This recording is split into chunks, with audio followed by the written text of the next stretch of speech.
Hello students, good morning all of you. आज मैं class 5 के लिए व्याकरण में चैप्टर 13 विराम चिन्ह के कुछ प्रश्न उत्तर को कराने जा रही हूँ बच्चों। तो इससे पहले आप लोगों ने विराम चिन्ह चैप्टर जो है इसके बारे में पढ़ा है, इसके बारे में बताई हूँ कि विराम चिन्ह कितने प्रकार के होते हैं और कौन सा विराम चिन्ह किस जगह पर उसका प्रयोग करना है। तो इन सब के बारे में मैं बता चुकी हूँ। आज इसके कुछ प्रश्न उत्तर पर आएंगे। तो यहाँ देख सकते हैं कि एक प्रश्न दिया गया है कि विराम चिन्ह किसे कहते हैं।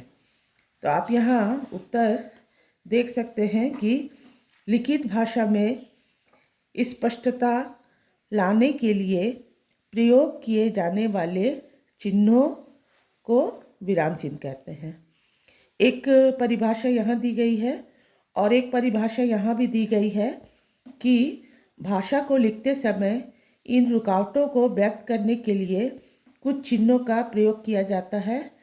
भाषा में स्पष्टता लाने वाले इन चिन्हों को विराम चिन्ह कहते हैं। ठीक है बच्चों, तो विराम चिन्ह से क्या समझते हैं ये उत्तर अभी मैं आपको बताई हूँ। इसके बाद प्रश्न बनेगा कि पूर्ण विराम का प्रयोग कब किया जाता है। आप यहाँ देख सकते हो पूर्ण विराम की परिभाषा दी गई है।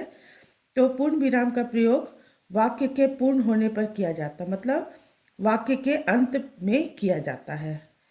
जब वाक्य पूरा लिख लेते हैं उसके अंत में पूर्ण विराम का प्रयोग किया जाता है। उदाहरण आप कुछ भी एक वाक्य लिख कर दे सकते हैं। ठीक है, इसके बाद प्रश्न होगा कि कोष्ठक का प्रयोग कब किया जाता है। तो कोष्ठक का यहाँ जो परिभाषा दी गई है आप यहाँ देख सकते हो कि कोष्ठक का प्रयोग कब किया जाता है। तो इस चिन्ह का प्रयोग कठिन शब्दों के अर्थ स्पष्ट करने, भावों को स्पष्ट करने आदि के लिए किया जाता है। ठीक है, उदाहरण आप कुछ भी एक देख सकते हैं। जिस तरह का उदाहरण यहाँ दिया गया है कि लंबोदर लिखा गया है तो लंबोदर गणेश को कहा जाता है। इसी तरह से आप उदाहरण दे सकते हैं कि महादेव, महादेव किसे कहा जाता है? महादेव शंकर को कहा जाता है। तो महादेव का मंदिर बहुत बड़ा है। कोष्ठक में आप शंकर लिख सकते हैं इस तरह से। इसके बाद प्रश्न बनेगा कि योजक चिन्ह का प्रयोग कब किया जाता है। तो यहाँ देख सकते हैं योजक चिन्ह है, दो समान पदों को जोड़ने के लिए योजक चिन्ह का प्रयोग किया जाता है। दो समान पद उदाहरण बहुत सारे दिए गए हैं। ठीक है, तो इस तरह से कोई भी प्रश्न चिन्ह को लेकर बन सकता है। इसके लिए आपको सारे चिन्ह जो यहाँ 12 चिन्ह दिए गए हैं इनको आपको पढ़ना है, जानना है। ठीक है ना। इसके बाद यहाँ आप देख सकते हो कि क्या पूछा जा रहा है। दिए गए विराम चिन्हों को पहचान कर उनके नाम लिखो। तो यहाँ आप देखो कि ये चिन्ह जो यहाँ सारे दिए गए हैं ये चिन्ह क्या हैं। ये चिन्ह आपके हैं, उनके नाम को यहाँ लिखना है। जैसे यहाँ पहला जो चिन्ह दिया गया है, ये पहला चिन्ह क्या है? पहला चिन्ह है आपका अर्धविराम का। ठीक है बच्चों, पहला चिन्ह किसका है? पहला चिन्ह यहाँ दिया गया है अर्धविराम का। तो यहाँ आपको लिखना है अर्धविराम। ये अर्धविराम का चिन्ह है। इसके बाद ये है अल्प विराम। ठीक है, ये आपको चिन्ह दे दिया जाएगा, नाम पूछे जाएंगे। इसके बाद इसे कहते हैं हंस पद। ये क्या है? हंस पद। इसका प्रयोग कब करते हैं? हंस पद चिन्ह। ये हो जाएगा आपका उद्धरण, उद्धरण चिन्ह।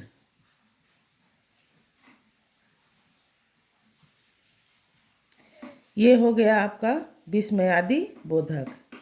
ठीक है बच्चों, चिन्ह के साथ आपको नाम को भी जानना जरूरी है कि कौन से चिन्ह का क्या नाम होता है और इसका प्रयोग वाक्य में कब कहाँ किया जाता है। और ये हो गया आपका विवरण चिन्ह। ये प्रश्नवाचक है, प्रश्नवाचक चिन्ह है, और ये विवरण चिन्ह है।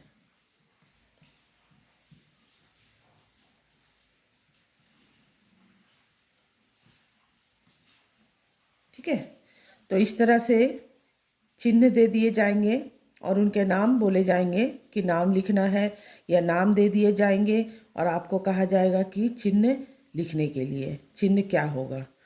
इसके बाद यहाँ पर बोल रहा है कि चिन्हों का नाम लिखना है। वाक्य दे दिए गए हैं और वाक्य में क्या बोला जा रहा है उसके अनुसार यहाँ चिन्ह के नाम लिखने हैं।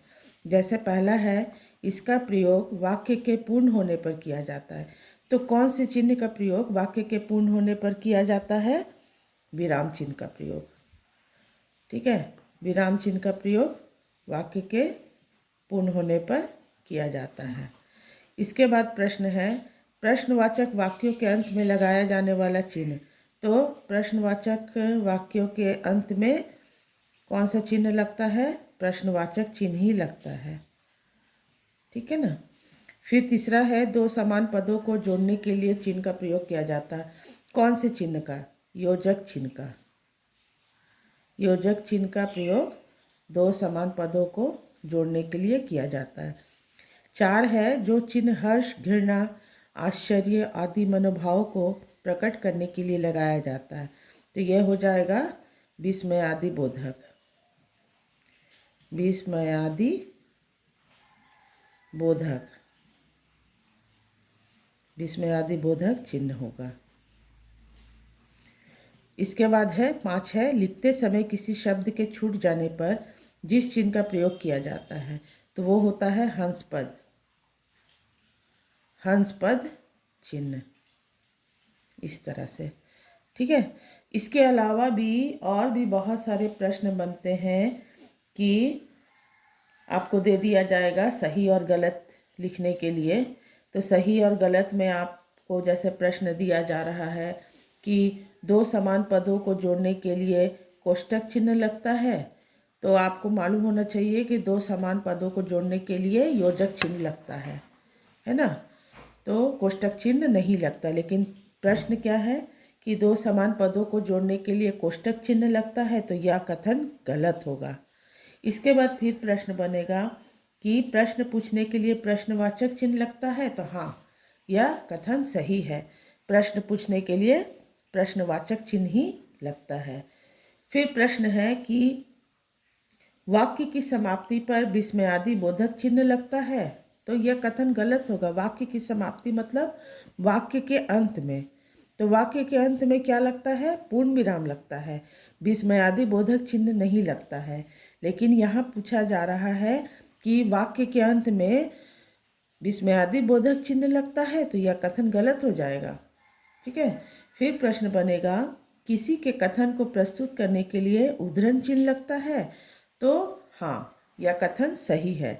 आप यहाँ देख सकते हो कि किसी कथन को कहने वाले ने जैसा कहा है उसी रूप में प्रस्तुत करने के लिए उद्धरण चिन्ह का प्रयोग किया जाता है, तो यह कथन सही होगा। इसके अलावा भी और भी बहुत सारे प्रश्न बनते हैं सही गलत के लिए। और यहाँ प्रश्न क्या बनेंगे? आपको यहाँ पर चिन्हों के नाम दे दिए जाएंगे और आपको बोला जाएगा कि कौन से चिन्ह के जो नाम दिए गए हैं उनके चिन्ह को लिखने के लिए। ठीक है, इसके अलावा आप यहाँ देख सकते हो क्या बोला जा रहा है। यहाँ वाक्य दे दिया गया है, क्या वाक्य दिया गया है और आपको विराम चिन्ह बैठाना है। जैसे पहला वाक्य है, किसान रात दिन मेहनत करता है, तो आपको मालूम होना चाहिए कि समान पद है। रात दिन क्या है? दो समान पद है। तो समान पदों के लिए बीच में क्या लगाया जाता है? योजक चिन्ह। तो किसान रात दिन, बीच में कौन सा चिन्ह लगा है? योजक चिन्ह लगा है। मेहनत करता है, वाक्य के अंत में क्या लगेगा? पूर्ण विराम लगेगा। ठीक है, फिर यहाँ देख सकते हैं नाम दिए गए हैं, तरुण, वेद और राकेश बाजार जा रहे हैं। तो यहाँ नामों के बीच में क्या लगेगा? अल्प विराम। तरुण के बाद अल्प विराम का चिन्ह लगा है, वेद के बाद अल्प विराम का चिन्ह नहीं लगेगा। क्यों नहीं लगेगा? क्योंकि वेद के बाद और लिखा गया है। अगर और शब्द यहाँ लिखा गया है तो यहाँ आपका अल्प विराम का चिन्ह नहीं लगेगा। तो तरुण के बाद अल्प विराम लगा, वेद और राकेश बाजार जा रहे हैं, वाक्य के अंत में पूर्ण विराम। फिर यहाँ है राधा कक्षा 5 में पढ़ती है। ये एक सरल वाक्य दिया गया है, इसमें अंत में क्या लगा आपका? सिर्फ पूर्ण विराम लगा है। ठीक है ना। इसके बाद है वाह, मोहन ने तो कमाल कर दिया। यहाँ वाह क्या है? आप अपने भाव को प्रकट कर रहे हैं। ठीक है ना। तो भाव को प्रकट करने के लिए कौन से चिन्ह का प्रयोग किया जाता है? विस्मयादि बोधक चिन्ह का। इसलिए वाह के बाद आपको विस्मयादि बोधक चिन्ह लगेगा। मोहन ने तो कमाल कर दिया, अंत में पूर्ण विराम लगेगा। ठीक है। फिर यहाँ प्रश्न है, आप कहाँ जा रहे हैं? प्रश्न पूछा जा रहा है। तुम क्या कर रही हो, या आप क्या गा रहे हैं, आप क्या खा रहे हैं, आप कौन सी कक्षा में पढ़ते हैं? तो प्रश्न जो बनता है उसके अंत में क्या लगता है? प्रश्नवाचक चिन्ह लगता है। फिर यहाँ नाम दे दिए गए हैं, मीना, सीमा और रीना विद्यालय जा रही हैं। तो मीना के बाद अल्प विराम, सीमा के बाद अल्प विराम नहीं होगा, क्योंकि सीमा और रीना के बीच में और लगा है, इसलिए यहाँ अल्प विराम नहीं लगेगा और अंत में लगेगा आपका पूर्ण विराम। ठीक है। फिर यहाँ देख सकते हैं, अरे तुम जा रहे हो। फिर यहाँ भाव को प्रकट किया गया है, वाह, आहा, आह, अरे, इस तरह से। ठीक है ना, भाव प्रकट किया जा रहा है। तो जिस वाक्य में भाव को प्रकट किया जाता है वहाँ विस्मयादि बोधक चिन्ह लगेगा। इसलिए अरे के बाद क्या लगा है? विस्मयादि बोधक चिन्ह का प्रयोग हुआ है। तुम जा रहे हो और वाक्य के अंत में क्या लगा है? पूर्ण विराम का चिन्ह लगाया गया है। ठीक है ना। इस तरह से यहाँ पर भी देख सकते हैं कि नाम के अनुसार विराम चिन्हों को लिखना है। यहाँ क्या है? प्रश्नवाचक चिन्ह, नाम है, चिन्ह आपको लिखना है, क्या चिन्ह होगा। इसी तरह से यहाँ भी देख सकते हैं कि नाम दे दिए गए हैं और उनके विराम चिन्हों को लिखना है। कौन से विराम चिन्ह होंगे? जैसे यहाँ पर देख सकते हैं आप, क्या दिया गया है?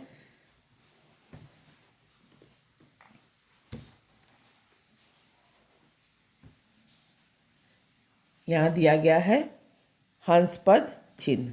तो हंस पद चिन्ह कैसे लगता है? हंस पद चिन्ह इस तरह से लगेगा। जब आप कोई वाक्य लिखते हैं और बीच में कोई शब्द छूट जाता है तो उस शब्द को लिखने के लिए हम लोग किस चिन्ह का प्रयोग करते हैं? हंस पद चिन्ह का प्रयोग करते हैं। फिर है पूर्ण विराम। पूर्ण विराम कैसे चिन्ह बैठता है? इस तरह से। अर्ध विराम इस तरह का। योजक चिन्ह, योजक चिन्ह क्या है? दो समान पद को जोड़ने के लिए, इस तरह से योजक चिन्ह। और निर्देशक चिन्ह भी होता है, लेकिन निर्देशक चिन्ह जो होता है वो योजक चिन्ह से थोड़ा बड़ा होगा। ठीक है, योजक चिन्ह थोड़ा सा छोटा होता है। फिर है विस्मयादि बोधक चिन्ह, इस तरह का लगेगा। ठीक है ना। और इसके बाद आपका और एक चिन्ह भी होता है, अल्प विराम जिसको, तो अल्प विराम के लिए क्या लगाएंगे? अल्प विराम, अल्प विराम चिन्ह के लिए लगाएंगे हम इस तरह से कॉमा। फिर यहाँ आपको मिलान करने के लिए दिया जा सकता है, इधर आपको दे दिए गए हैं, इधर दे दिए गए हैं, लेकिन मिलान करना है। जैसे यहाँ है थोड़ा रुकने के लिए, थोड़ा रुकने के लिए क्या करते हैं? अल्प विराम चिन्ह का प्रयोग करते हैं। ठीक है, थोड़ा रुकने के लिए अल्प विराम चिन्ह का प्रयोग करते हैं। इसके बाद है प्रश्न पूछने के लिए। तो प्रश्न पूछने के लिए प्रश्नवाचक चिन्ह का प्रयोग किया जाता है।